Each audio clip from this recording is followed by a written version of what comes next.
not sure if you've heard about entrainment. No, please. So entrainment, if you take two grandfather clocks that are moving at, with the the arm that goes back and forth, and they're both moving at different rates, you put them in the same room, and over time they'll actually synchronize. They'll come in sync. What? Two supposedly inanimate objects that are not alive. Yep. You're saying that they will sync up and stay in sync? And stay in sync. That's right. Why? How? How does that happen? Metaphysical sciences.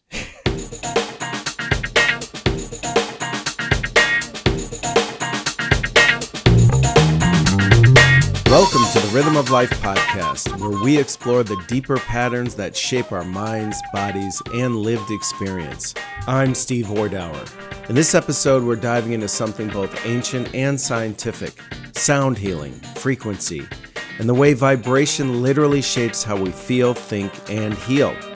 My guest is Adrian Garcia, a sound healing practitioner whose work sits right at the crossroads of neuroscience, music, and lived human experience. We talk about everything from brainwave states and stress reduction to why a single sound session can feel like 5 minutes or completely change how you show up afterward. Adrian has facilitated healing sessions for individuals and large groups alike, and his work focuses on helping people reconnect with their emotional, energetic, and physical well-being. In this conversation, we explore how sound interacts with the nervous system, how emotional trauma is stored in the body, and what it means to truly heal, not just cope. This is a conversation about becoming whole again. This episode also lives on our Vital Circuit YouTube channel, where we explore performance, recovery, and real-world healing modalities that actually move the needle.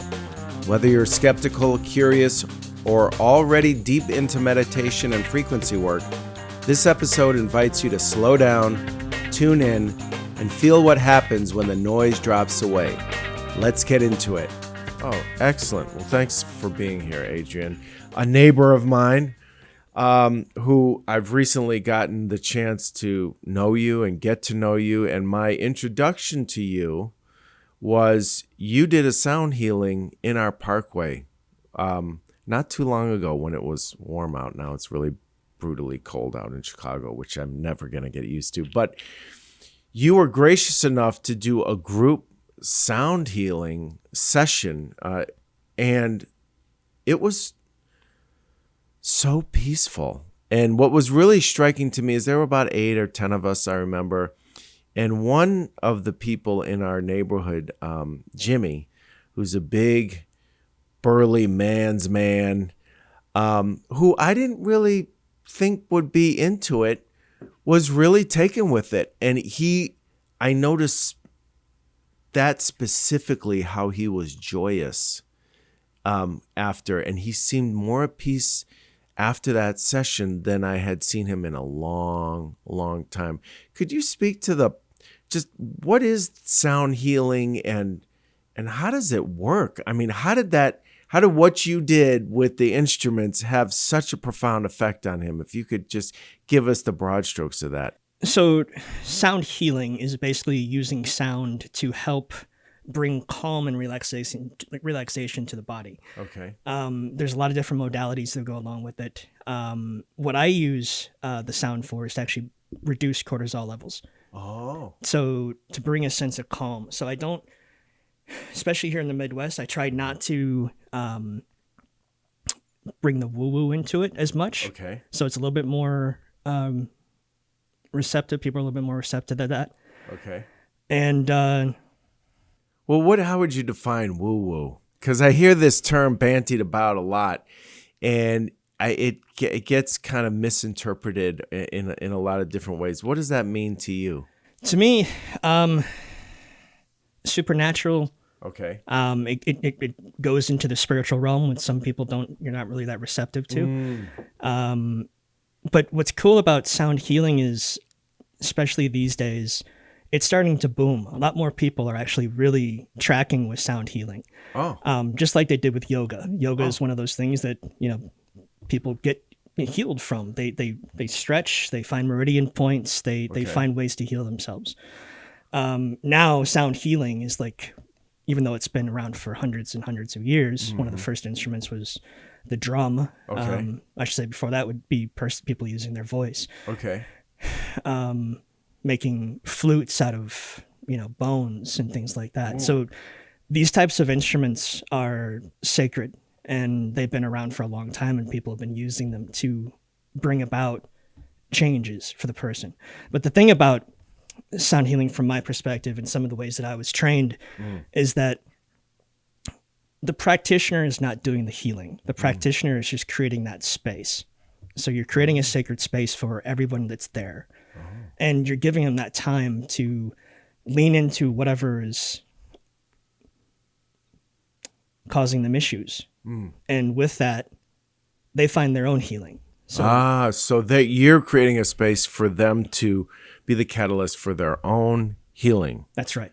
And so what I'm also picking up is that you're getting away from what you talked about, the woo-woo, which is there's some science behind this, I'm assuming. Lots of science. Frequencies and sound healing is a real thing. I mean, Nikola Tesla talked about frequencies, and if you want to understand the world around us, we're all made up of energy and matter moving in different ways and different frequencies. And so could you talk a little bit about the science behind this? So we're all energy, absolutely, and we're primarily made up of water. One of the studies, Dr. Emoto, he was studying how what we say can impact another person, frequency, vibrations. So he set up in a lab these different vials of water, and then put labels of kind things on joy, happiness, beauty, and then hatred and some of these other negative things on these other vials of water. He then froze those vials and looked at them under the microscope, and the vials that had the kind words, the positive words, had these beautiful shapes, these beautiful sacred geometry shapes. The ones that were negative were all distorted. So if you think about our intentions and what we say to one another, understanding that we are energy, understanding that we are susceptible to these types of things, it's amazing at what, how what we think, what we do, what we say really can impact somebody else. So I think I've heard of this water experiment, because when you first mentioned it, I had a memory in my mind about this, and I had such an impact from learning about that in terms of what you say to people, how you interact with them, particularly as a friend or a teacher, for instance, or a parent. The parent's relationship with the child is so intense and so intimate that a parent can alter a child's sense of self, and which is really, really important. But we're talking about the substance that makes us a human being, which is mainly liquid and mainly water, and the words affect us so much that it's really incredible to think about that. And so, are you directing?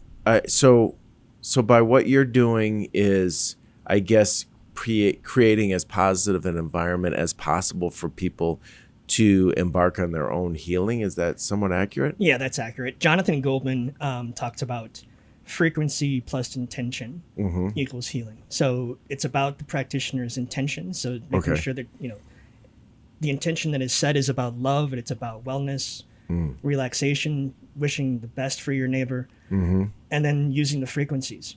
And different frequencies can bring people to different states, different brainwave states. So when you think about meditation, and that's where I try to do my sound sessions, I try to bring people into a meditative state, a theta brainwave state. Okay. So there's a lot of different things you can use. Could you talk about the different levels of meditative of the brain state? Because I'm familiar with meditation alpha and theta. Isn't theta one of the deepest? Delta would be one of the Yeah, delta would be one of the deeper ones. The deeper ones. Okay. Then there's epsilon and the alpha, beta, theta, delta, epsilon. So beta is typically, we're in that beta brainwave state right now with us talking. Right, where we're conscious and we're aware and we're interacting. We're trying to process things, absolutely. But theta, delta would be when you're asleep. Okay. But theta is that sweet spot where time doesn't exist and you're in this meditative mindset. Mm-hmm. And people feel like an hour was 5 minutes. It's things like that where you just lose track of time. Well, is the brain actually slowing down? Yes. It is. So the thought part, the patterns are slowing down. The wave, I guess, are the waves getting longer, the wavelengths in terms of the energy in the brain? And it's, I guess, I've heard it, when I meditate, you get to these slower and slower states of mind so that you can actually access different parts of your brain. Right. Can you speak to that a little bit, how that works? I don't know exactly how it works. Okay. Okay. But I have meditated and I have gone into those types of states, Okay. Even while I play for other people. So I get into that same type of brainwave, almost like a trance-like. So in some cases, once the session's over, if you ask me what exactly I played in what order, I can't always answer that because something else just takes over, and I'm in that same vibratory state that the other people are with me when we do the sessions. So when you do a session, you are a catalyst for a meditative state of mind. Mm-hmm. It sounds like, without question. And from that point, what distinguishes sound healing from meditation? You don't always use sound when you meditate, so I think that would probably be one part of it. Okay. Some people do, obviously, relaxing music. Okay. But it's playing frequencies, it's playing different instruments. Okay. And I really call it a journey, so I'm taking people through this musical soundscape so that people can, go wherever they need to go to. And it's not me leading them. It's them leading themselves with wherever the sounds take them. So do people, so in terms of the healing power of what you do people come to a session with a specific thing in mind that they're looking to heal, or how does that work? Sometimes, yeah. Okay. Again, what I try to position this, my sound sessions as is creating relaxing music to help people de-stress and to let people breathe for at least an hour. Everybody is so overworked and we're running constantly that just giving people a chance to have that space and lay down and take in the vibrations is enough. But going back to the intentions, oftentimes before I do the guided meditations, I'll ask people to set their intentions. So that, I have a certain type of theme and certain guided meditation verbiage that I use for the different sessions I do. But the intentions, my intentions as a practitioner is to help people. And when I ask people to set their own intentions, it's whatever they're looking to actually unlock or heal. So it could be trauma, it could be, ailments, it could be illnesses, whatever it is they set their intention to. They don't say it out loud. It's just something that they hold in mind as best they can when they go into a meditative state, and just allow them to flow wherever they need to flow to. Well, that word actually was coming up in my mind, the flow state, which is very much in line with, that is a meditative state without question. Athletes experience this when they're in the middle of a athletic competition. Musicians, like when you were talking about when you get into a flow state when you're playing, I definitely can relate to that. That's when it gets the best, actually. And so it sounds like you are a catalyst to get people back in touch with themselves to a degree and get the stress away so that they can kind of regroup as a human being almost. Is that somewhat accurate? Definitely. You talked about Jimmy, firefighter. Yeah. And we have a firefighter. Former college football player, very tough burly man. Yep. We have a firefighter in our family too, and PTSD is a real deal. I mean, Yes. Yes. And some people have been so high strung and wired so tightly that just having a moment to just get the freedom and to lay down and take it in, it allows a release. Yeah, for sure. And so now, what drew you to this endeavor? What if you could give us a kind of the broad strokes of your background? I know you've done well. First of all, I believe you were a reverend or are a reverend, right? Yep, I am.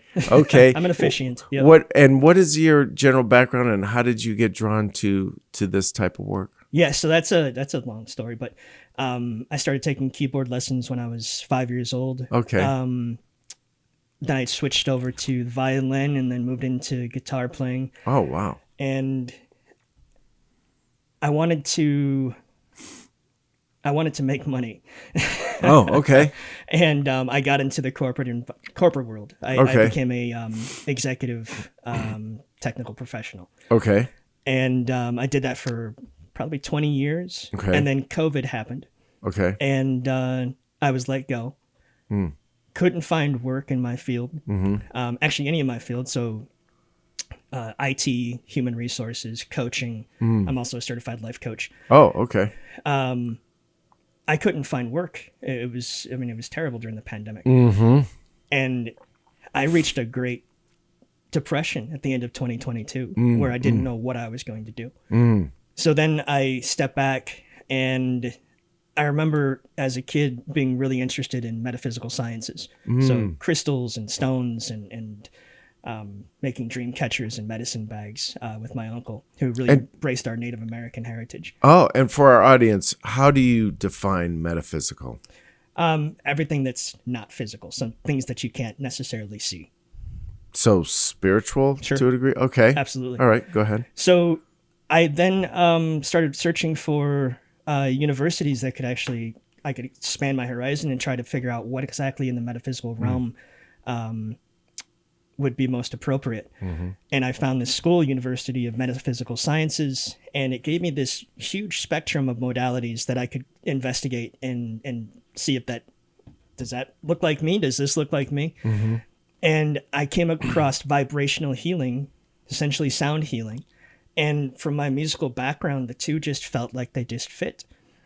And so then I started learning as much as I could about sound healing. So I attended free seminars, summits, and then I believe in divine timing.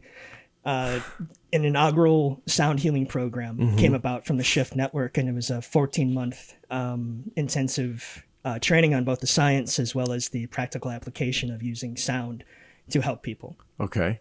That led me to another program that was more shamanic in nature, intertribal, and I was introduced to so many world instruments I had never seen before. And there's strength and power, and there's something very magical in that. I find that when I use some of these instruments that people haven't seen, it really has a profound effect on them. Well, like what? Can you give us an example of what specific type? And we're going to have you demonstrate a little bit later after we're done with the interview. But what instruments really piqued your interest in the beginning that you hadn't been privy to before? So what I found was, again, detoxing from the corporate world. I found that I had lost touch with nature. I like how you worded that. Detoxing. It's a detox. Or people, I like this one guy I listened to who I interviewed on this podcast, Dr. Boyce Watkins, calls it the corporate plantation. But anyway, go ahead. That's right. Yeah. What I found was that going from the corporate environment and trying to detox from that, I'm a recovering corporate person. That I had lost touch with Mother Nature. And going through the shamanic program and being exposed to these instruments that were very organic,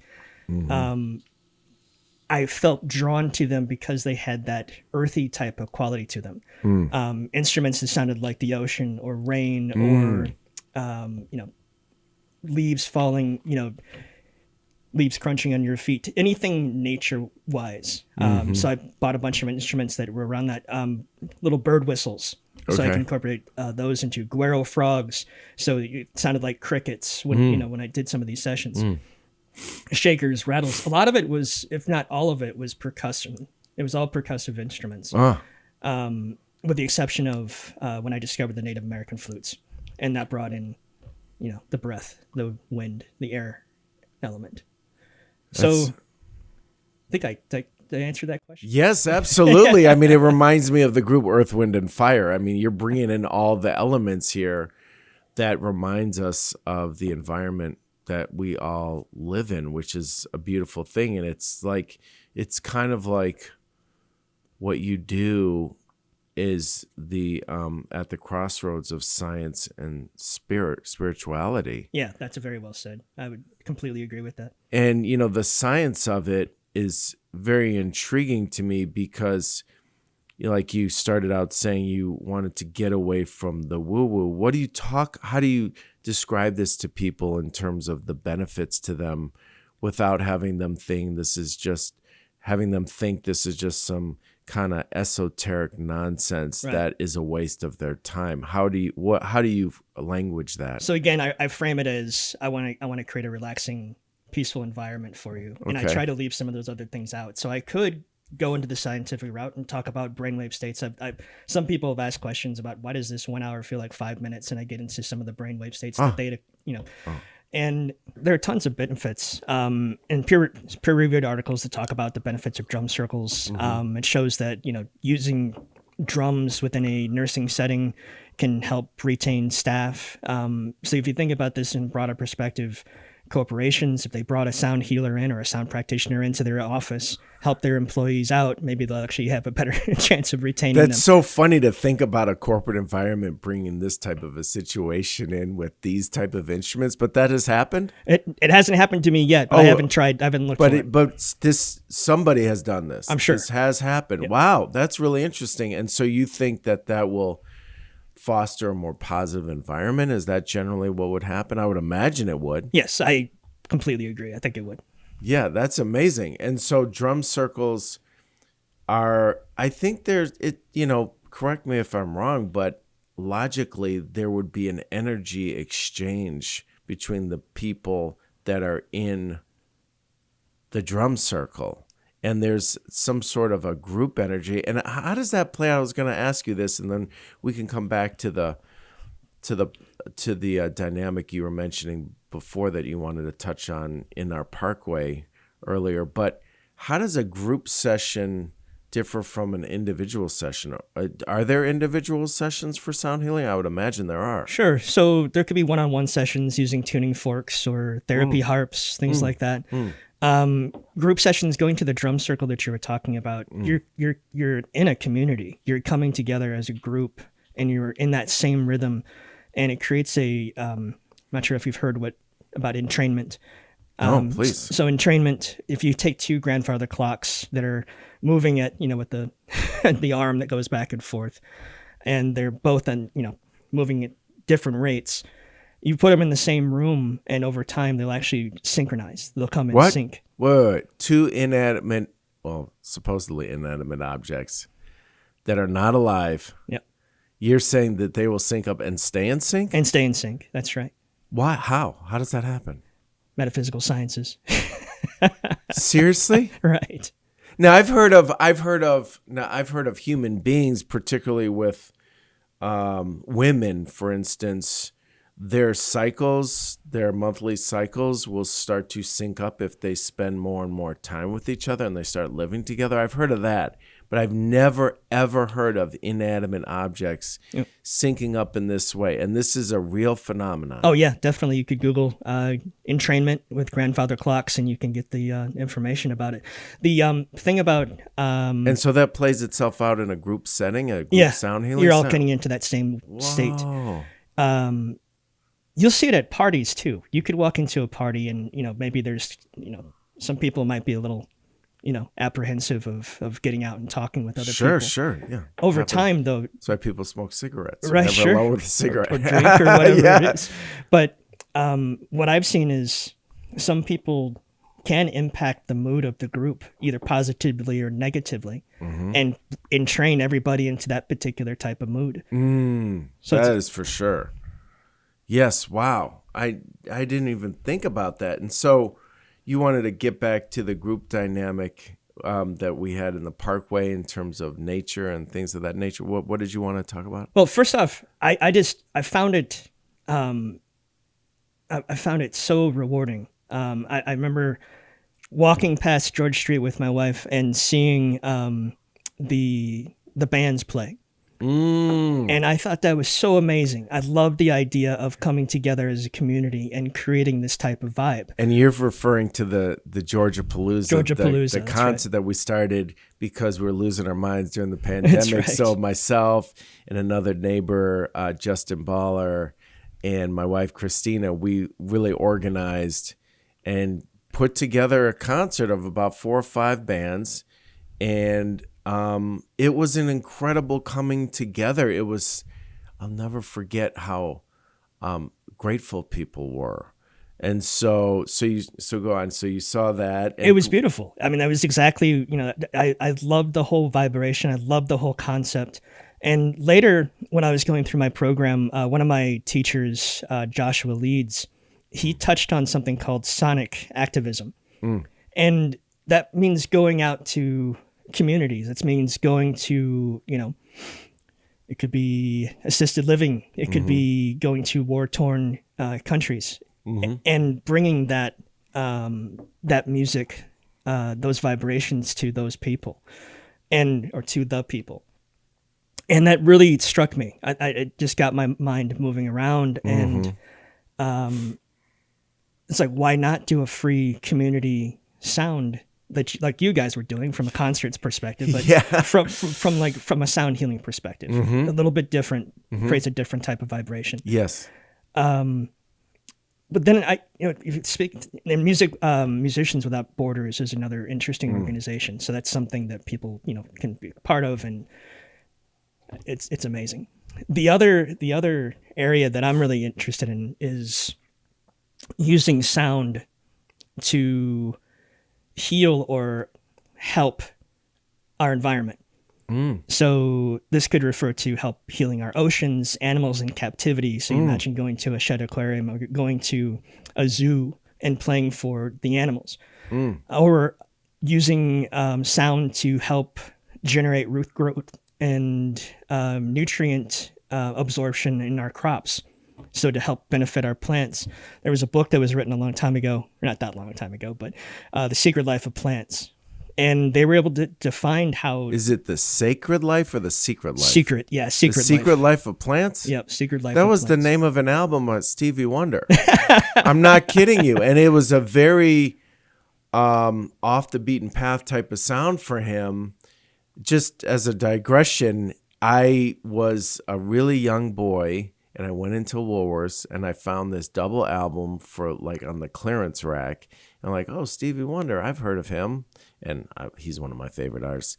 And I listened to this double album called The Secret Life of Plants. And it was all these sounds that you'd probably find very intriguing. You should probably check out this album. I'm going to have to check it out. Yeah, and so that's why he said, so anyway, the book is called The Secret Life of Plants. Go on, I'm sorry. Well, and they just show that, plants have nervous systems. They respond from the environment. They're made up of water just like us. So I mean they feel and so again, going back to the sonic activism, I believe there is a way, and some people are actually studying how to use sound to help heal bodies of water. So again, think about frequency plus intention. So our intention is to help heal this particular environment.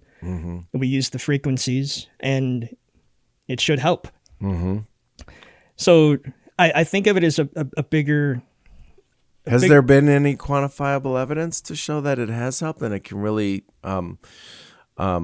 enhance these natural environments? I don't have the studies on hand, but yeah, there have been studies to show the benefits. There's a device called Sonic Bloom. It's a company, you can Google Sonic Bloom. Okay. And you could put that into your farm by your crops, your home garden, and it'll actually play these sounds that benefit the plant. So again, like I talked about nutrient absorption or root stimulation. So Okay. it'll, this could be bird sounds, it could be nature sounds, but all those different types of sounds actually have a positive impact. You can also think about using those sounds in these indoor vertical farms. So since you're not out in nature, you can actually use these bird sounds and other nature sounds inside these particular types of, buildings and potentially stimulate your crops. Amazing. That's just blowing me away because, we always hear about how people are vibrating. Are you vibrating on a certain level? Are you attracting a certain type of energy?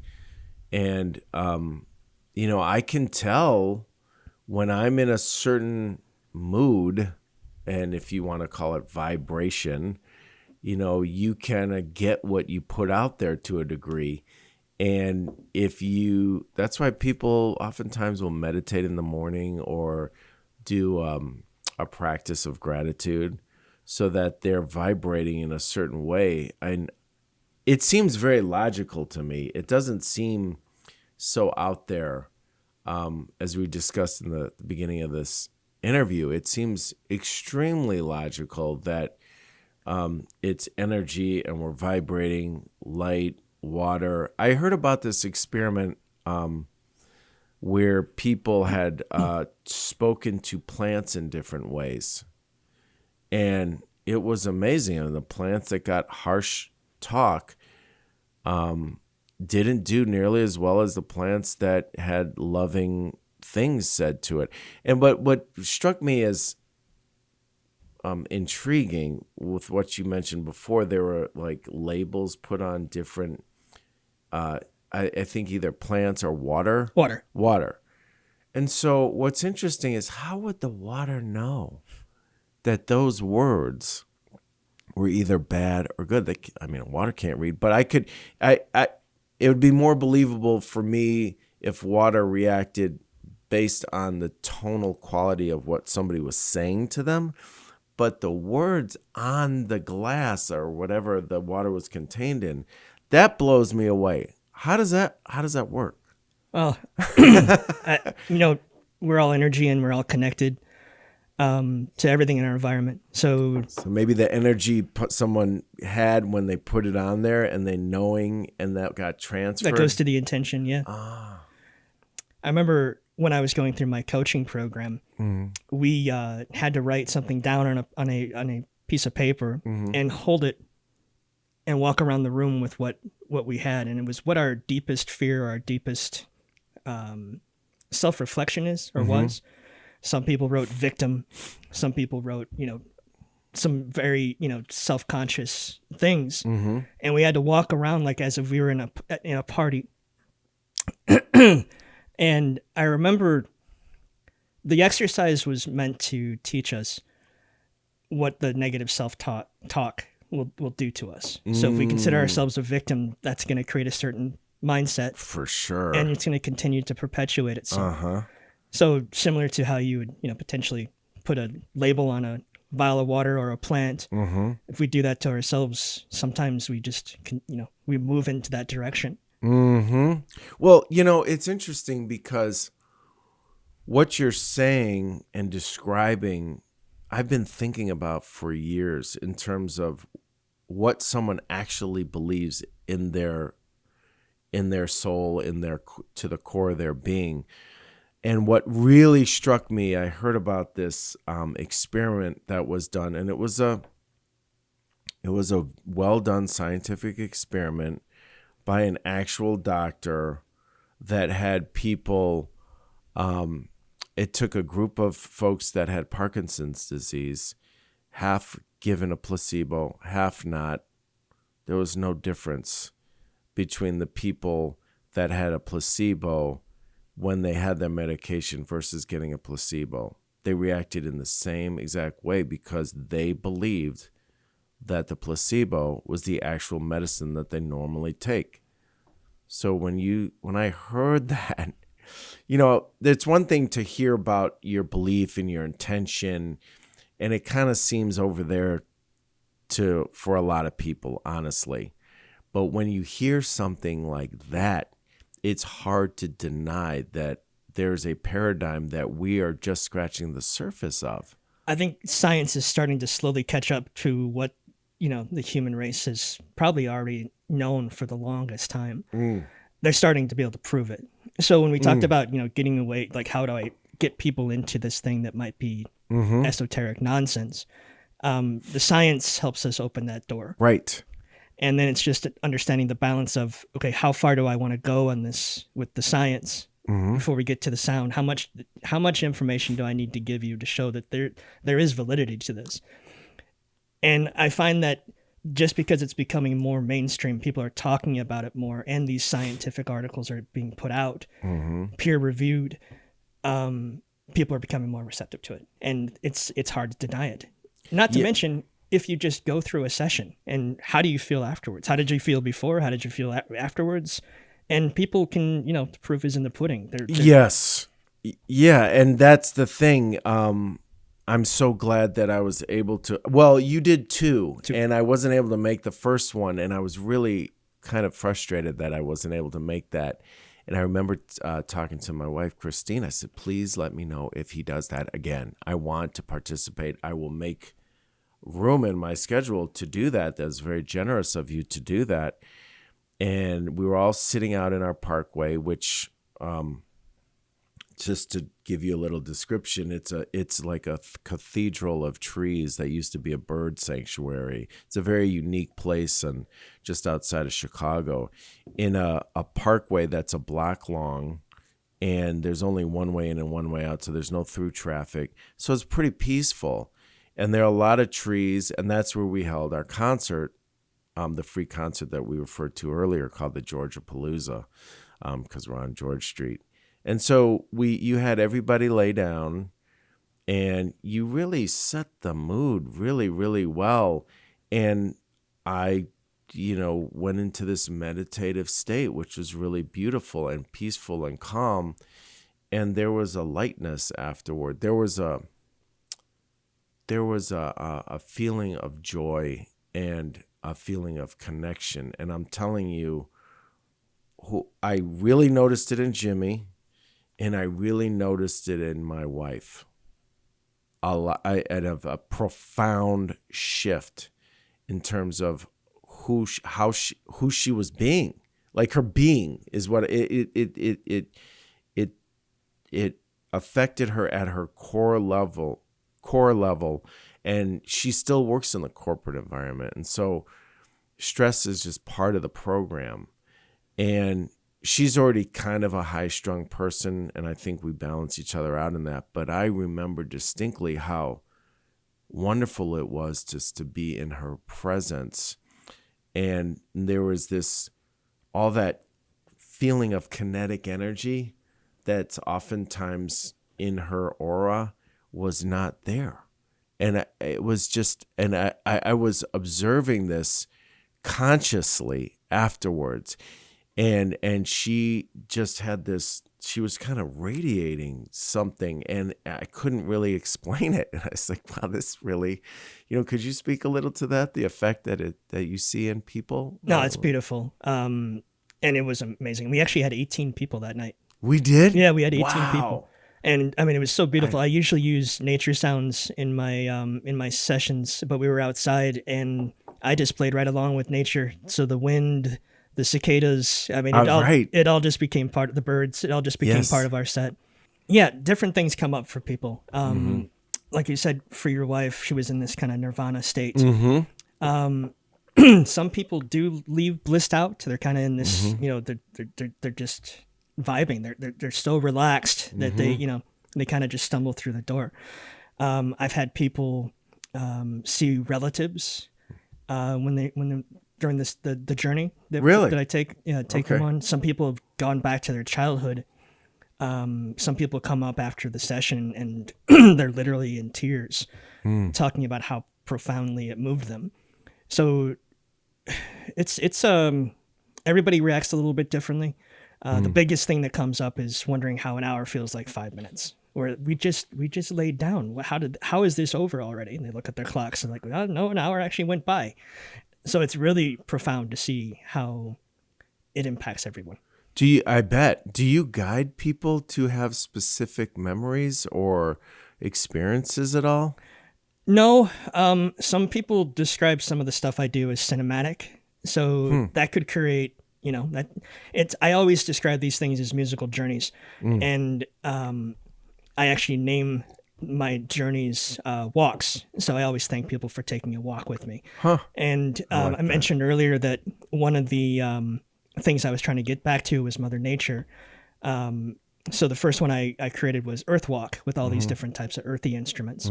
I then decided to do the elements. So to follow up with Earth Walk, Sky Walk. So we got Mother Earth and Father Sky. Okay. And then Spirit, Fire, and Water to complete the elements for these different walks that I take people on.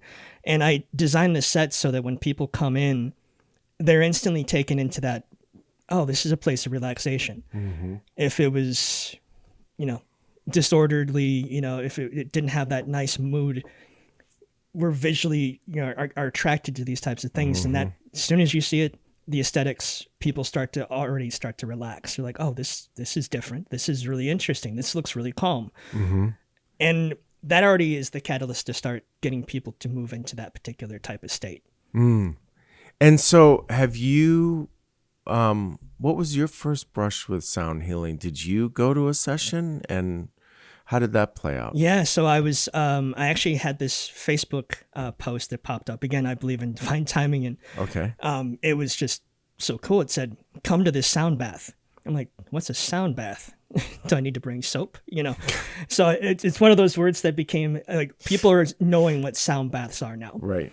I tend to try to stay away from that, but call it whatever you'd like, And so I went to a sound bath, and everybody brought their yoga mats, and they're all laying down. My wife and I were the first time for us to see this, and we didn't know what this was about. But we love sound, and I was getting into vibrational healing, understanding more about it. Okay. And they had a bunch of gongs and a bunch of instruments, the didgeridoo, really cool different instruments that I'd never seen before, shruti boxes. And we got there late, so we had to sit up in a chair, so it wasn't the most comfortable time, but we closed our eyes, got into that meditative state, and it took us on an amazing journey. And then we found another place that was doing these sound baths. Well, what was so amazing about it, if you could describe that? So I was just getting into meditation, and what I found was being in that particular environment, the sounds brought me into a deeper state. Those particular live sounds and those particular instruments. Gongs can be a hit or miss for some people. Some practitioners will overly bang them, which is obviously not good. Right. But some people actually use something called a flumi, and it's like a super ball that's attached to a stick. And they create these cavernous whale sounds and other things that bring about this really relaxing environment that takes you really deep, or took us deep anyway. And so how did you feel afterwards? The first 2 times I did it, I felt tired. I felt out of it. It felt like a buzz. Oh, really? Okay. Yeah. And we found that what we ate before we would go to a sound bath made a difference. We found that we needed to hydrate a lot after we went through the sound baths. Why do you think that is? I don't know. Because you mentioned that before. Yeah, I think it's the release. Whatever releasing, it requires a lot of hydration to balance ourselves out. Interesting. And is there anything that in your life that specifically that you've needed to heal? And I mean, because I would imagine people come to this after experiencing some trauma in some fashion. I remember, my brother-in-law became a chiropractor, for instance, because he had really bad migraines, and the only practitioner that could help him was a chiropractor. And he was, it was amazed that he could find relief. And so he became a chiropractor, and he was an excellent one. Is there something that triggered something in you that drew you in this direction that happened to you? I'm sure there was. I can't specifically say what exactly was being released, but we've lost dear loved ones in our life, Of course. as everyone has. So that's always there. And then when I lost my job in 2020 and I couldn't, I essentially lost a piece of my identity. There was a death of self that happened during that time. So I think there is still a lot of that I was trying to release as well.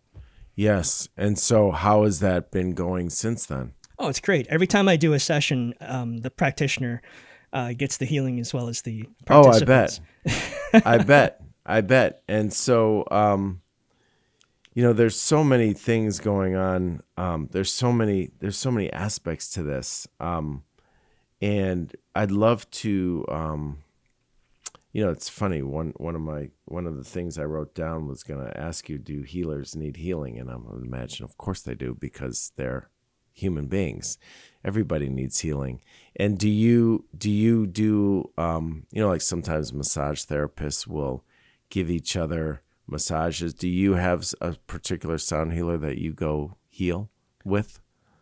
No, actually right now I'm just really busy with my own practicing. So it's, when time allows, I might go and check out how they're doing. But really, just doing the work myself, it feels good. And so now I know that, I bet it does. Now you go to, you do some of your sessions at a yoga studio, which seems to be an appropriate place. So yeah, it's a, we like to call it a wellness hub. Okay. So it's called Namaste of Mind. It's in Lincoln Park. I like that. Namaste of Mind. Uh-huh. And so there's, Pilates and reformer machines and yoga and breath work, guided meditations, stretching, and sound healing. And some people use crystal bowls, some people use Tibetan bowls, and the stuff that I do. So yeah, I'm there almost every week, unless there's a bear game that prevents something from happening. But mostly I'm there every week. We've covered a lot of ground, and this has been really, really great. What other things should people know about this and other parts of it that are interesting, fascinating, or just helpful for people to understand? So sound healing and the instruments that I use, there's some snobbiness that kind of happens with some of these instruments. And I would say that people that are interested in sound and music, we can get healing from, a favorite song or a band. It doesn't need to be some of these, very specially tailored instruments that are associated with sound healing. So I think if you're a Dave Matthews fan or, Ozzy Osbourne, whatever it does it for you. Okay. If you actually feel better after listening to whatever that music is, go for it. Keep doing it. And this is just, it's just another form of the modality for sound healing. So I guess what I would advise people, or not advise people, but I would recommend or suggest, just check it out, and don't just go to one, check out a couple different practitioners and see what you think. Yes. And if it's crystal bowls and they drive you crazy and they don't like that, check out something else and keep exploring. Because there is healing there. There is relaxation there. I believe that, again, if we're so overtired that if we just take an hour, to relax and have that space to take a break and to breathe. I always say in my sessions, take a breath as if it was the first time today you had a chance to take a deep breath. I remember that distinctly, and it was very profoundly affecting me when I did that. I was like, and same with Christina, my wife. Yeah, and that really made a huge difference, just to consciously think about it. But when you say relax, what comes up for me is, this isn't just about relaxing, say, in a traditional way on the couch. This is a proactive relaxation that actually gets your brain to slow down in a way that is very, very helpful, as opposed to sitting on the couch watching some TV, and that can be relaxing or what have you. But this is something distinctly different, where you're guiding people to alter their their state of their brain, really. Their state of their being, absolutely. Yeah, and it's a very distinctly different thing. And when you're talking about frequencies, I don't know if you're probably familiar with this, that the distribution of music, the frequency has changed. We changed that proactively for some odd reason, and it used to be more, I guess, healthier, for lack of a better phrase. Yeah, music compression. The streaming just kind of destroyed it. There's so much sound and so many sounds from a live recording, say from a vinyl record, that you can't get from streaming. So, somebody listened to a vinyl record with all these different sounds in it versus a compressed streaming album or song. You're going to notice the difference. It's going to impact you differently. But also, wasn't it the way in which there's a certain level of hertz of 440 or 432, and it got changed at some point for some reason to be uniform with the world? Yeah, there's a lot of debate around that. Oh, okay. So I don't really subscribe to it, but yeah, Okay. 440. It was decided that would be the what we would tune our instruments to. So a 440 hertz. And then, 432 hertz is what some people allege that the Earth is, humming at 432. Oh. And so it's, some people say, no, you have to tune your instruments to 432 if you want to actually have that real impact for healing. Oh, wow. They've done some studies on that where they've shown what 440 hertz looks like from a cymatic pattern. Cymatic patterns are basically if you put sand or salt on a metal plate and take a bow and bow that particular metal plate, patterns will emerge. 440 looks a little skewed, while 432 looks like the flower of life. So some of these, these sacred geometries, that the yogis see when they meditate, you're able to, they're able to see them just by humming certain tunes. Well, it brings us back, I guess, for me, to the thing you talked about in the earlier part of this conversation, where the labels were on the vials of water, and then they froze. I wonder if there was an experiment done with this different frequency, and what would happen. I bet they'd be more geometrically beautiful with 432. I have a feeling. There's another one of my instructors, John Stewart Reed, who does he taught a lot of the science. And he did an experiment where he took vials of blood, put it into a closed area, and targeted sounds to the blood. Okay. It was actually two particular singers that he was using for the sounds. And he found that there was more viable blood cells following the sounds that he did with these vials of blood. So then if you think about how that could be applied to blood banks, to people in general, I mean, it's miraculous. You're saying that the sound generated more blood? It actually created more viable blood cells. So when you have these vials of blood, okay, not all of it's. Oh, I see. So it actually, was this experiment suggesting that it was healing the blood to some degree? And generating more viable blood cells. Yeah. Think about how that would play out inside a human being. Oh my gosh, that could maybe help people who have cancer of the blood.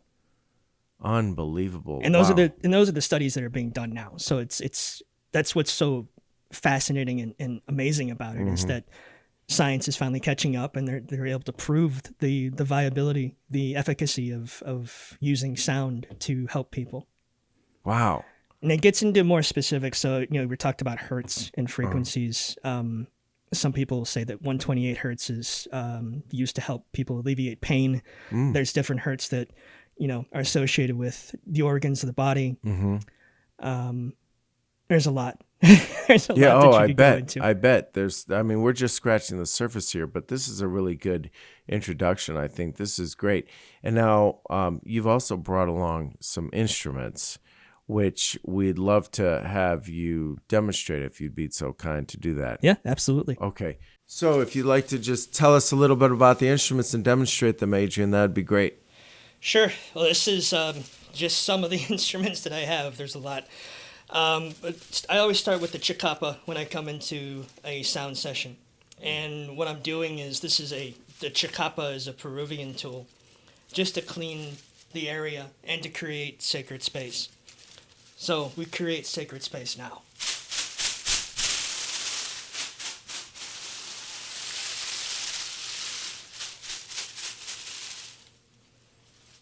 So this is a chalice, a double chalice Tibetan singing bowl, and I typically follow with this. And what's cool about this instrument is you can actually hover it over people's bodies.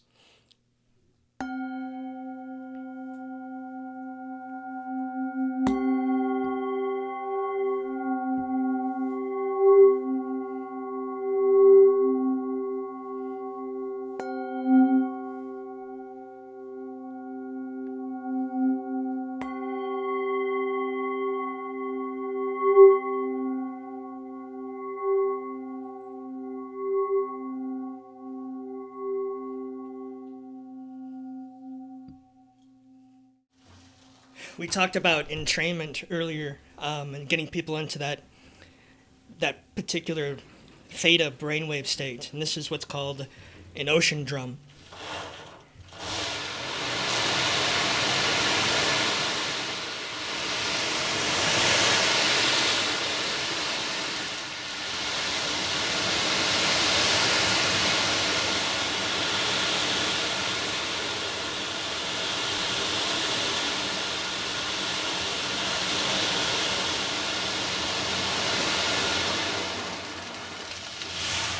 So if you think of this going on for several minutes, and me walking around the room with playing this next to people, it really creates that, it breaks up energy, and it creates that particular meditative state.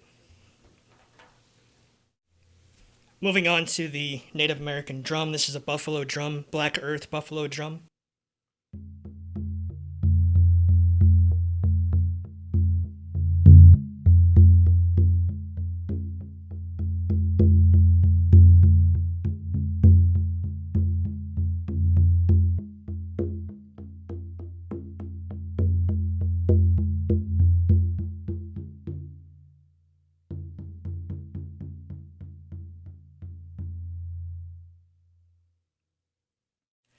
Go into the Native American flutes. So this is a drone flute. One side is a flute, and this is just basically a single drone. So you can start out.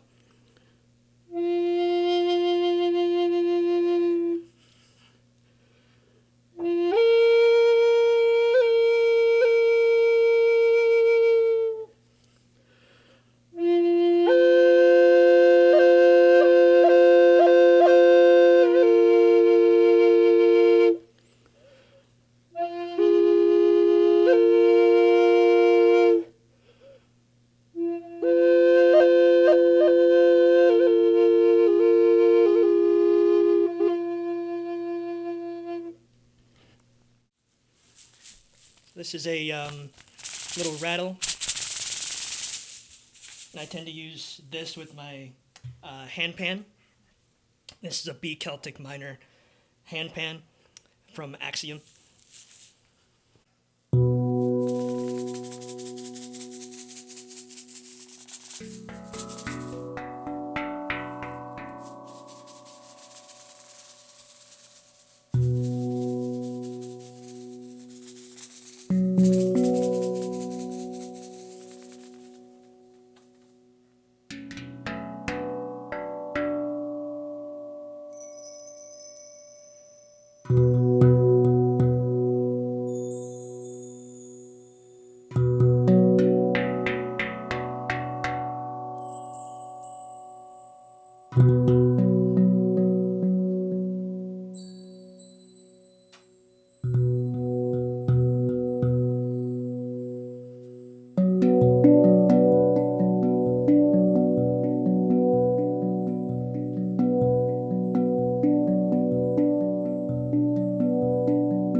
So this is a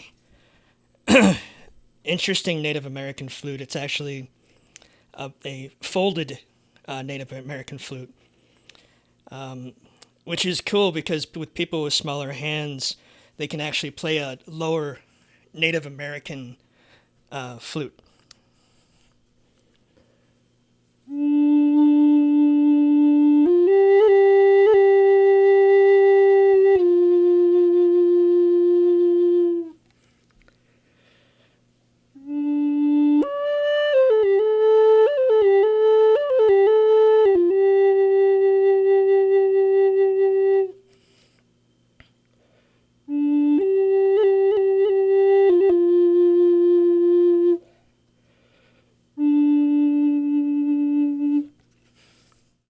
So I mentioned earlier in our interview that I was drawn to these instruments that sounded like nature.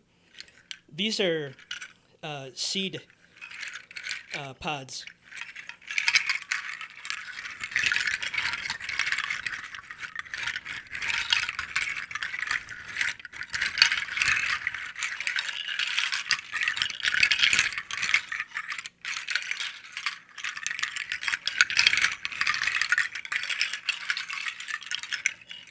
So again, something else to connect you to nature.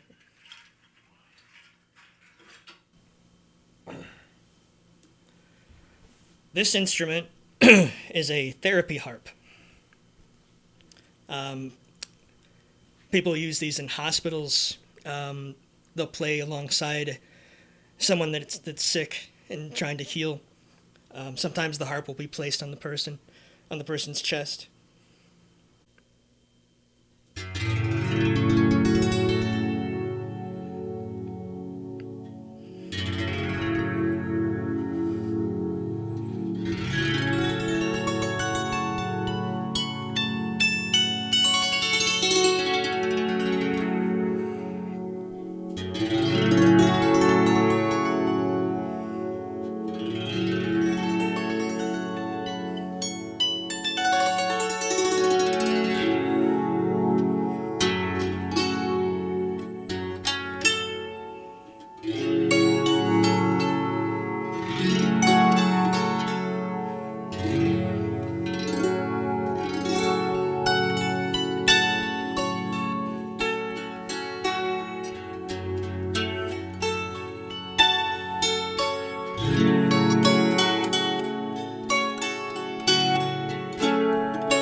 In the session with going back to the chalice bowl. So you think of the chalice, the Tibetan bowl, as the start of the spiritual musical journey, and this is bringing people back.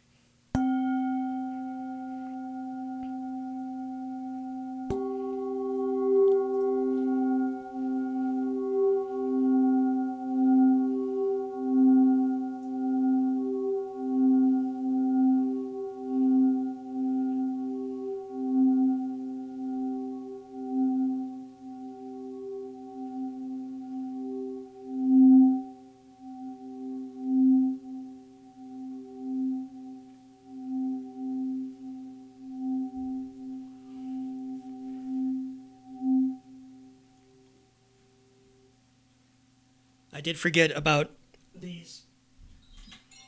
Sorry. Before I end with the chalice, I go to the koshi chimes. So I'll walk from person to person.